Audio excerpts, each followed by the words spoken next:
Ya lo hice yo en forma, a través de los medios.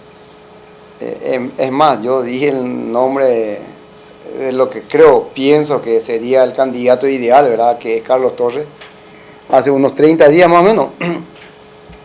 Creo que ahora se está sumando Juan José y este fin de semana con varios presidentes que he hablado también están de acuerdo de que se tiene que cambiar Ubaldo Aquino. Varios están en la danza de la transferencia, pero sí existen unos números que sean imposibles de negarse, ¿verdad? Porque nosotros queremos hacer una buena competencia en la Libertadores y también tenemos la apertura que no podemos descuidar. Quiero que van a traer presidente argentino. Sí, es uno de los tres con quien estoy hablando va a venir, argentino. Y probablemente el viernes cerramos. Son de experiencia y un muchacho joven. 4 o 5 valores. En algunos los jugadores que tenemos en otros clubes y en otros los jugadores que están en el exterior. ¿Qué puesto específicamente le dijo Jubero que necesita reforzar el presidente? En todas las líneas.